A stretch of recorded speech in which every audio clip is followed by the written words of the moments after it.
ठाणे महानगरपालिका मुख्यालयाच्या 4थ्या मजल्यावरील शहर विकास विभागात सोमवारी सकाळी लागलेल्या किरकोळ आगीच्या घटनेची महापौर शर्मिला पिपोलकर तसेच राष्ट्रवादी काँग्रेस शरदचंद्र पवार पक्षाचे ठाणे शहराध्यक्ष मनोज प्रधान यांनी घटनास्थळी भेट देऊन पाहणी केली. सकाळी सुमारे 8 वाजण्याच्या सुमारास शहर विकास विभागात धूर दिसून आल्यानंतर स्मोक अलार्म प्रणाली कार्यान्वित झाली.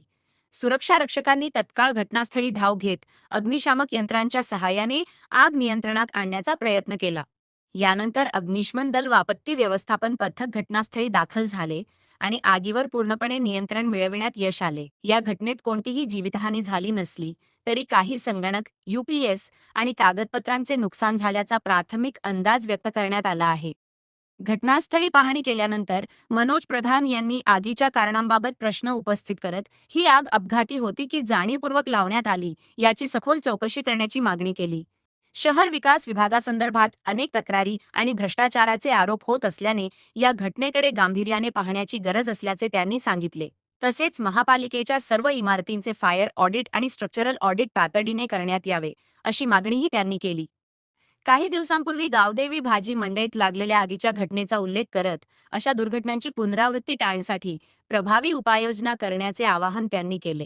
सांगितलं तसं आग लागली. आता ती लागली का लावली हा प्रश्न महत्त्वाचा आहे. खरं तर 10 वर्षापूर्वी असंच ह्या 4थ्या मजल्याला आग लागली होती. तेव्हाही खूप फायली जळून खाक झाल्या. माझा प्रश्न आहे की ही आग नेहमी पहाटेच्या वेळी, सकाळी जेव्हा कोणी लोक नसतात अशाच वेळी का होतं? तुम्हाला आठवण करून देतो की 23 एप्रिलला देखील मुंब्र्याला आग लागली, मुंब्र्याच्या प्रभाग समितीला. त्यामुळे प्रामुख्याने 2 मागण्या मी करतो की एक तर फायर ऑडिट या बिल्डिंगचंच आणि महानगरपालिकेच्या सगळ्या वास्तूंचं करावं. तसंच एक ऑडिट कुठल्या फाईली जळल्या, कुठल्या फाईली राहिल्या याबद्दल व्हावं. हे 4था मजला हे असं एक ADTPचं ऑफिस आहे, असं ठिकाण आहे की नेहमीच ते संशयाच्या वादातच असतं आणि त्यामुळे प्रामुख्याने आमचं तर स्पेसिफिक म्हणणं आहे की ही आग लावली आहे का याच्यावर निष्पक्ष चौकशी व्हावी. का वाटतं अनेक कामं जी रखडली जाऊ शकतात, जी काही फाईल्स देखील जळाल्या असं म्हटलं जाते काय?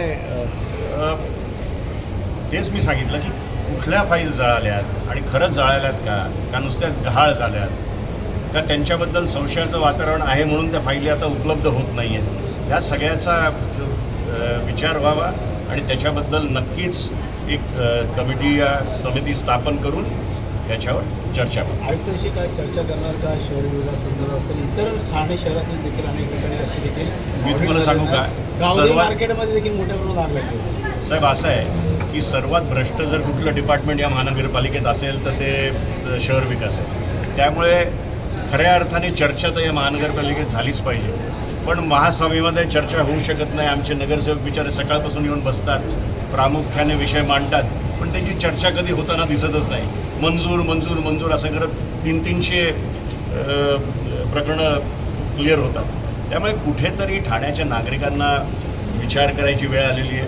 तुम्ही जसं चर्चा करायचं म्हणता तर आमचं म्हणणं आहे की आयुक्तांच्या बंद कार्यालयात का चर्चा करायची?